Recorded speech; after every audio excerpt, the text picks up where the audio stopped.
5 years of, I can't overstate that. It is really just 5 years of God's faithfulness, and despite our goofiness and fumbling at times, and it is only a testament of a faithful God. If you read whichever research you read, maybe the Lord perhaps is calling some of you to one day go into ministry, maybe even like do the hard laboring of plant the church one day. The research would suggest that only around, depending on which research you read, about half of the churches that are planted and started make it to 5 years. So I think that's a really good reason to celebrate that. We came here with a vision. We came here and it was ugly at times. I mean, not just ugly, like it was like, God, why'd you throw me into the pit at times? You know what I'm saying?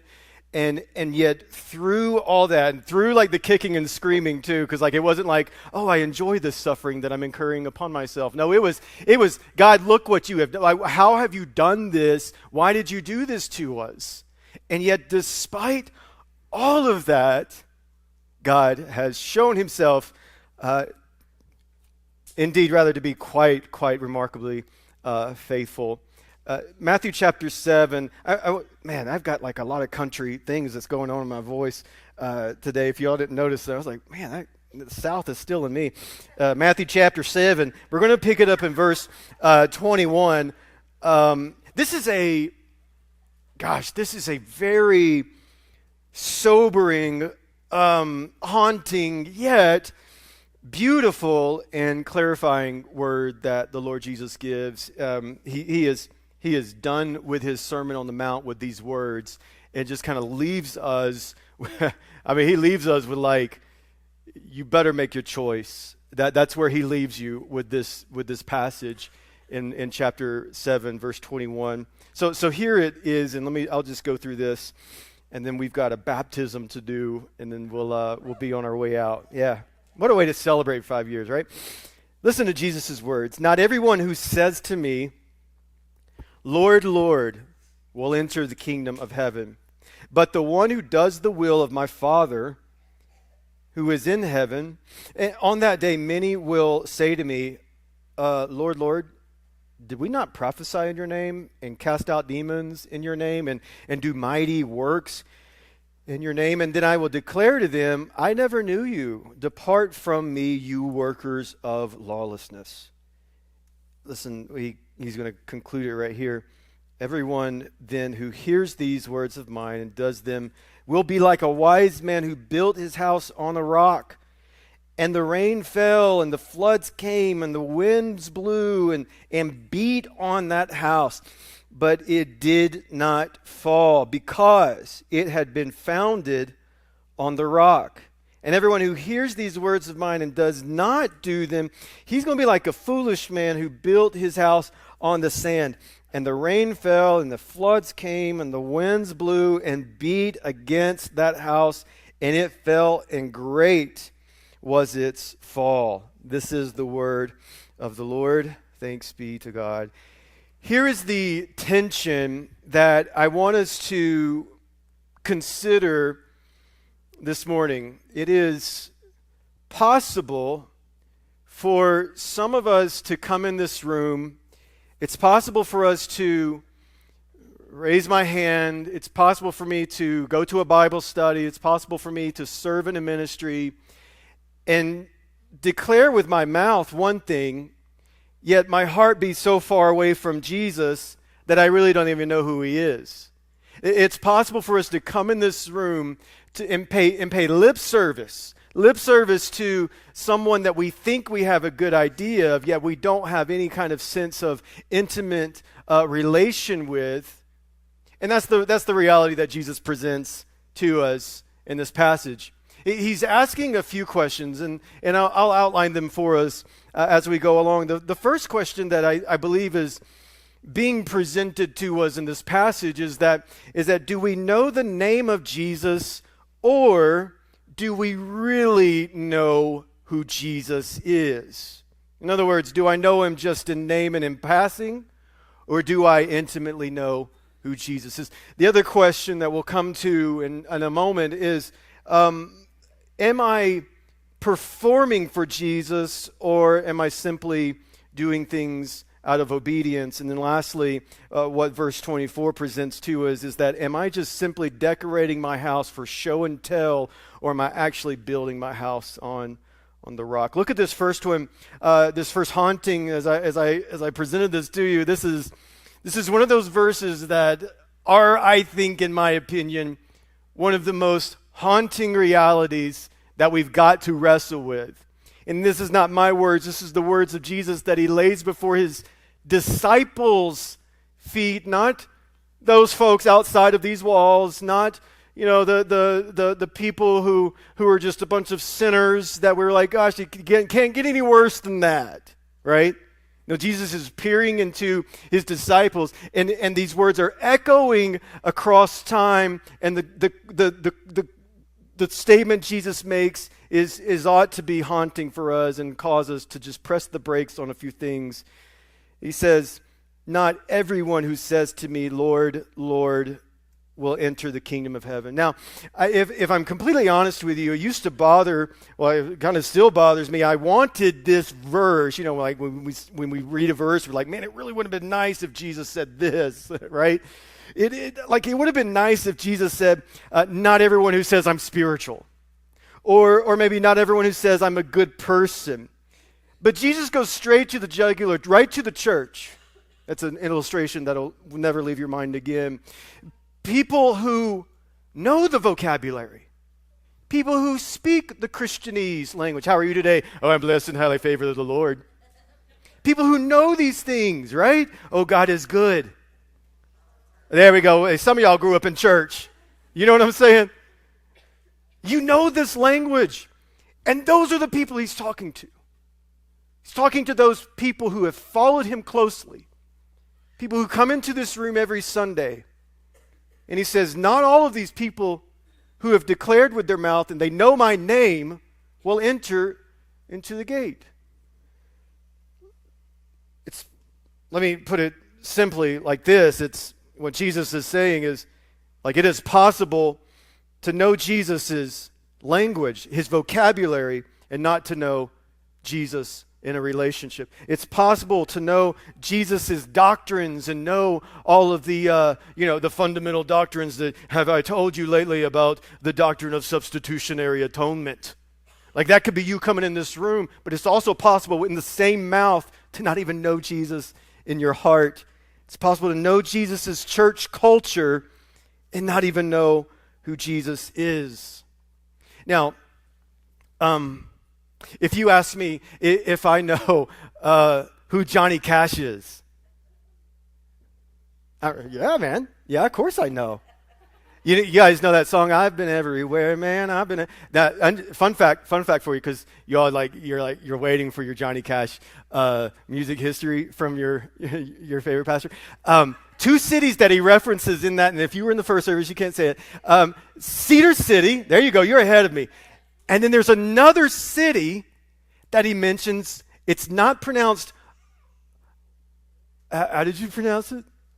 Opelika? It's Opelika.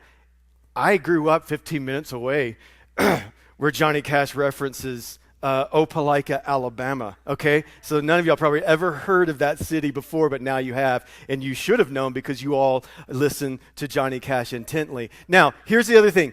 If Johnny Cash were alive today, okay?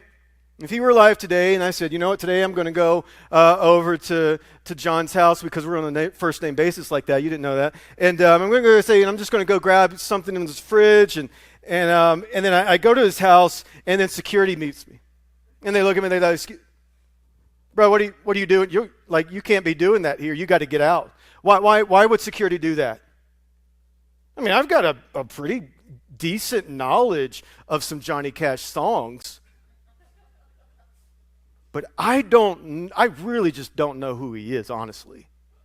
I think that's the heart of what Jesus is getting at. Some of you know some of the language. Some of you can like maybe quote a verse or two, and yet yet we do not know Jesus intimately. We do not have a relationship with us. Now the first question that I would come to is that how do I know if I know Jesus? The first thing that I would say to you, because if that question kind of sort of just didn't sit well with you, you're like, well, gosh, like how do I know if I even know Jesus? How do I know if he even knows me? Well, the fact that you're even wrestling with that very question lets me know that either the Spirit is drawing you or that you are already in the fold of God. The second thing that I would say to you is that how do I know if I really know Jesus? The question that I always ask is where do I turn? Where do I turn or where do I run to when the stuff hits the fan? Where do I turn when life gets difficult? Where do I turn when maybe the doctor's report wasn't as good as I was hoping? Where do I go? And the question is do I go to Jesus? That's what we talk about is, am I running to Jesus? And it doesn't matter if you're saying, well, yeah, I'm wrestling with him, and that's okay. That's still a great spot to be in. Because Jesus is not like as scared of your wrestling questions. He's not scared of you like kicking and screaming. Like he knows. He's fine with that. Jesus, and the thing that you got to know is, are you running with Jesus? Are you wrestling with Jesus, or are you wrestling away from Jesus?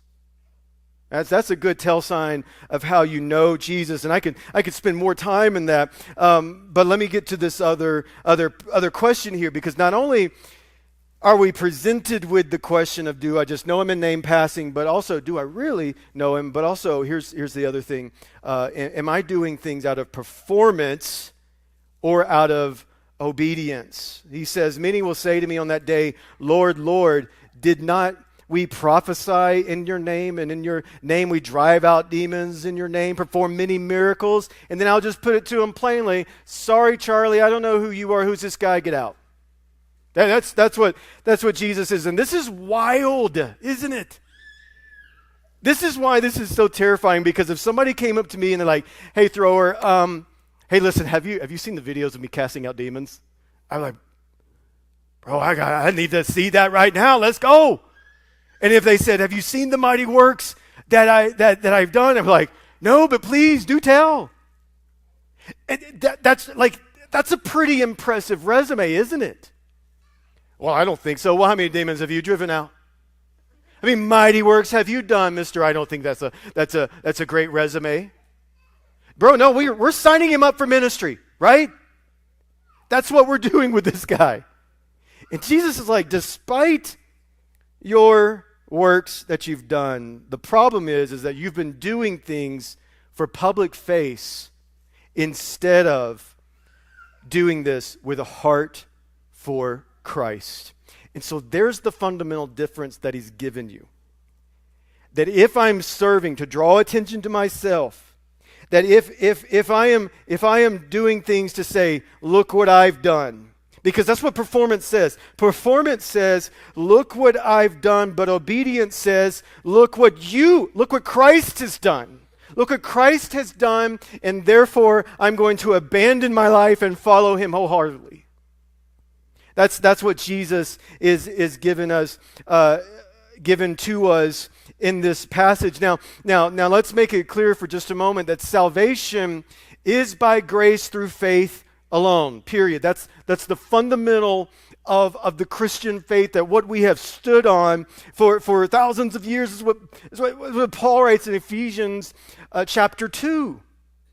But the faith that truly saves is never alone. In other words, when Christ picks you up out of your dead state, out of your dead sinful state, when he takes you from the domain of darkness into his marvelous light, what does he do? He begins to form for himself a person that is going to glorify him forever.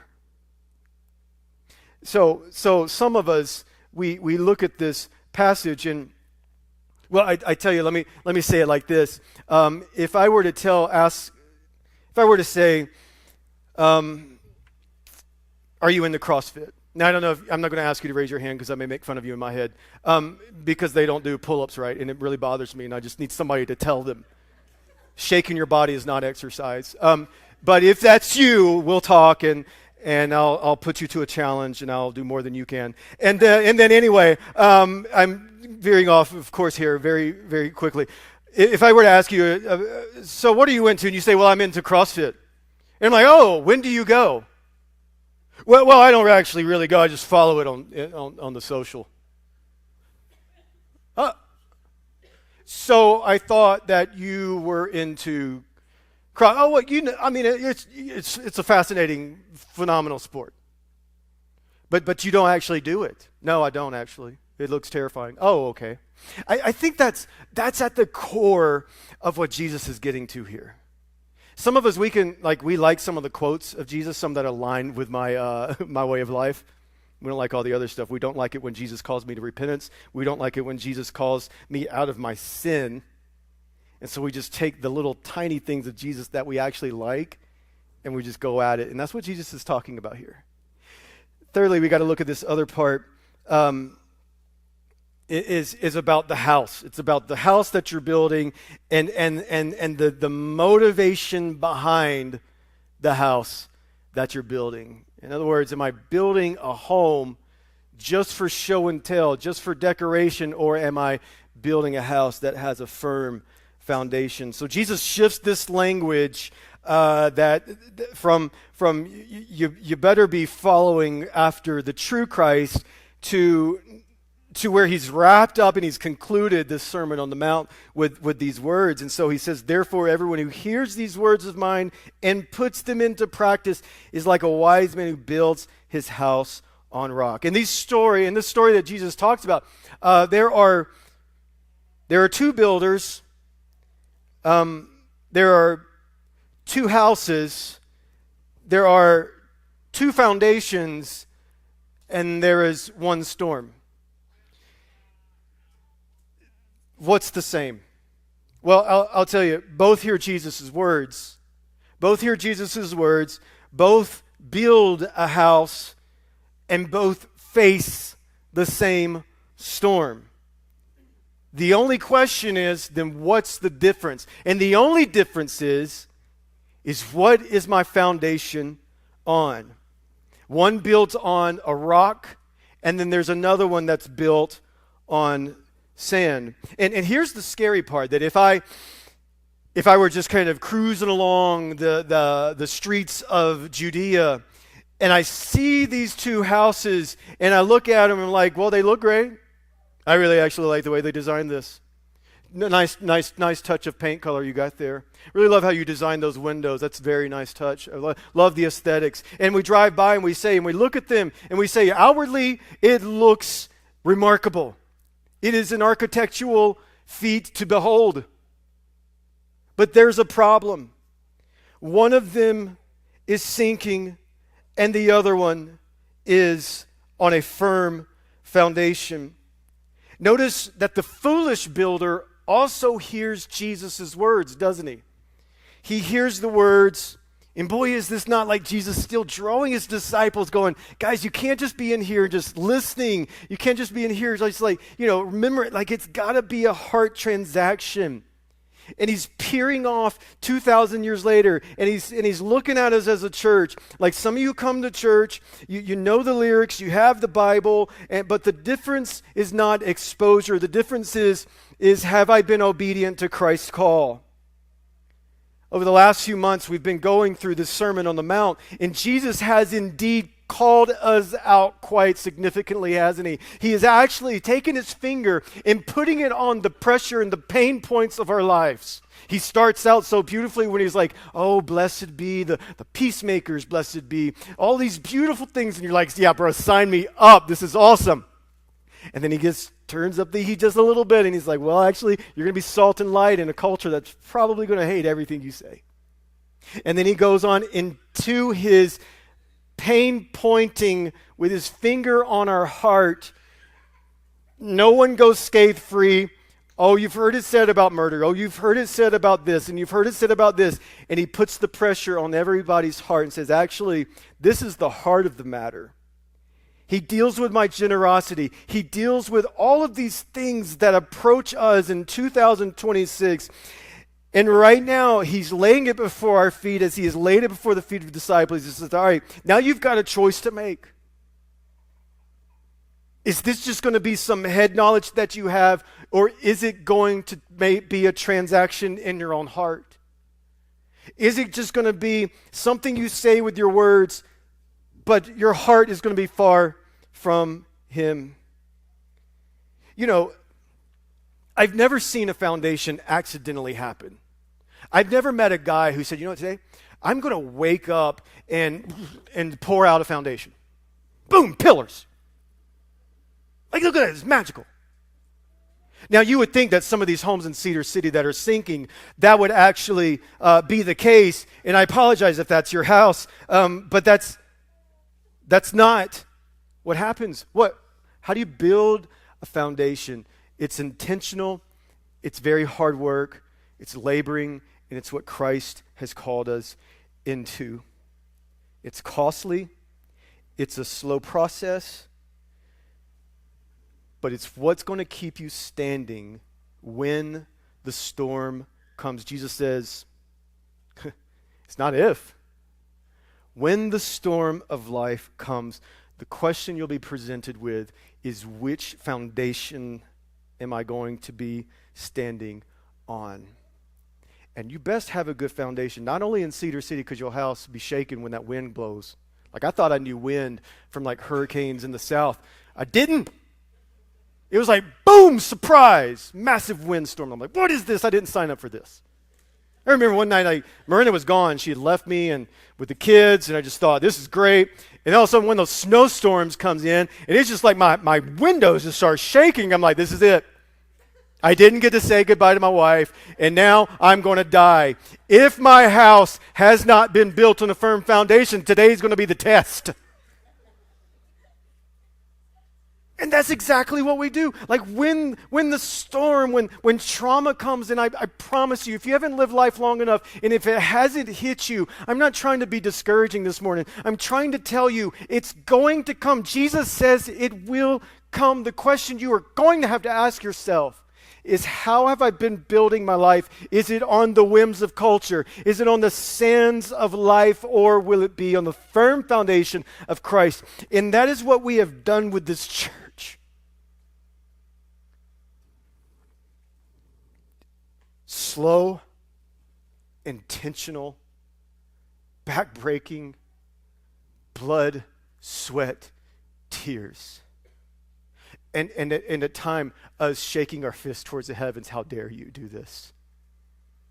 At times, it's us re-examining why we're even here. And the thing that has sustained us, the thing that's sustaining this, let me be straight, it ain't because of me. Y'all get to know me, you figure out real quick, that guy's quirky and weird. Right? I didn't ask you to laugh at that. That's true. Like, I'm a strange individual. I just am. Wait till you get to know Robin. Now, he's even stranger. So it's not been because of me, it's because of Christ. Who is the foundation then? Christ is the solid foundation. And the question is what will sustain me? What will keep me in my life? It's not because we found the perfect worship set list. It's not because we had such great ministries. It's not because we had more small groups. It's not because, maybe one day Matthew will leave and finally the church can flourish. It's not any of those things. It is because Christ, that is the only answer. Because behind every Christian, behind your story, behind the story of this church, isn't good Christian people. Behind your story is a greater Christ who sustained you. Behind the story of this church is not Matthew, it's not Robin, it's not Dan, it's not anyone in this room who's been with us through the fire. It is because we have a greater Christ who is the sustainer of my life and who will be faithful to sustain me in every day that I have. Even the difficult days, even the good days, it is because of Christ that we're here. And what will keep us here in Cedar City will be because of what Christ is doing inside of us. When Jesus gives those parting words before this, and when he talks about not everybody comes to me, says all these great things. They got a great, impressive resume. What does Jesus say to them? He says, "That's fine. Depart from me, you workers of lawlessness." That in the end of my day, that when I approach Christ, because I went through the gate of Jesus, because he's been my firm foundation, I will stand before him, and he will look at me and say, "Welcome in, my good and faithful servant." Not my good and faithful performer, not my good and grateful communicator. Boy, we were taking notes because you were so great. Not because of anything of that. Not because of anything that you do, any of the achievements that you have or that you can muster up in your life. It is only because of Christ, because he is faithful and he sustains us. The question is a lot of times when through this 5 years, if I can just use you as a therapist for just a moment, through this 5 years, I got to be honest with you. You a lot of times people will come in and they're like, "Oh, look what this is great. This is awesome. This is God is so great, and yeah, he's so faithful." But what you did not see were those very hard moments that God is here. What you didn't see was many times, like I mentioned, many times, where we questioned, where we were kicking, where we were screaming, where the dark night got so dark where we just didn't know if we would see the next day. That's what you haven't seen.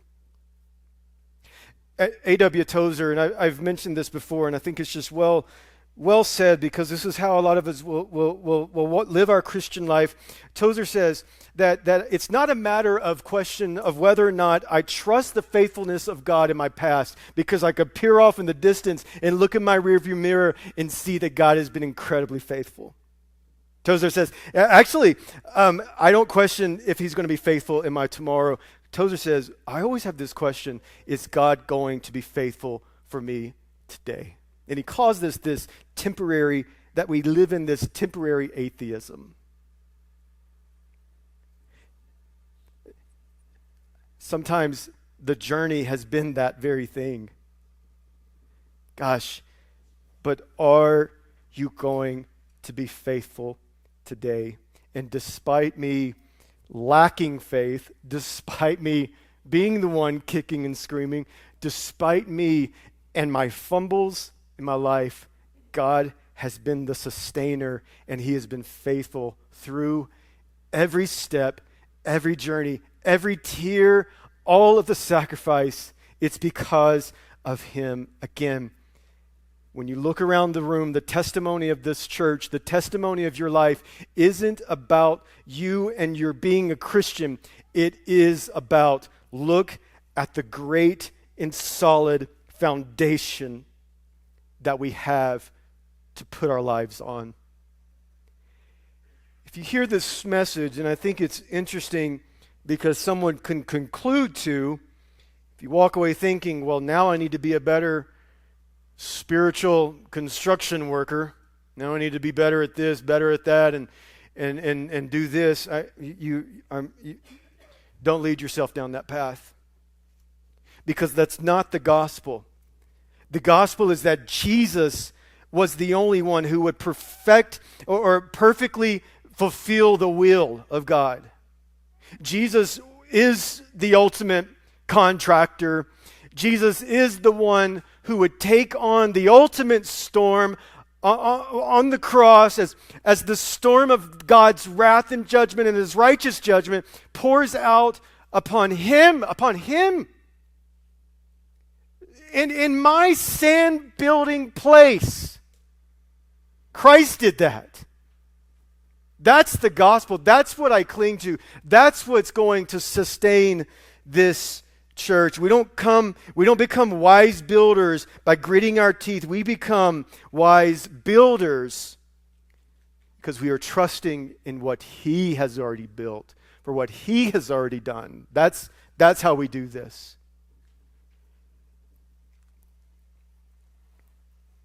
Five years of ups, downs, 5 years of wondering, is God going to be faithful in this? 5 years of just walking through with some of you and even in our let me get it together here just a sec. I think I'm getting overheated or something. But it's just 5 years of even walking in our own personal trauma. And again, I just simply cannot overstate what the reason why we are still here. It is only because of Christ. What will sustain you in 5 years? It won't be because of the money you make. It will be only because of Christ. And you'll look back one day, maybe you're walking in that sort of where it feels like the ground's shaking. My windows too, bro. They are feeling like they're going to collapse in on me. What is going to keep you from being harmed in that storm is only because of Christ. Only because of Christ. And the moment you start trying to put in your own efforts and look what I've done, you've led yourself down the path of shifting sand and your house will collapse. And so some of you are encouraged by this because you're encouraged by, man, that's been me. The only thing I have to cling to is Christ. And some of us, that's our story. But that's not everybody in this room. There are others of you here who are doing the whole performance thing. You're saying, look how good my house looks, look how good I've got it in order, and yet you have not walked through the gate of Christ. You have not ultimately placed all of your faith in who Jesus is and had that relationship with him. Jesus is not shunning you. Jesus is not trying to, oh, good Lord, look at how terrible this person is. No, this is a call. This is a wake-up call for some of you. And the question is, will I respond? The question that Jesus says, how will you respond to the things that he has laid before us? Let me just offer a word of prayer as we do a little celebration of God's faithfulness, not just in our church, but also in an individual's life this morning. Father,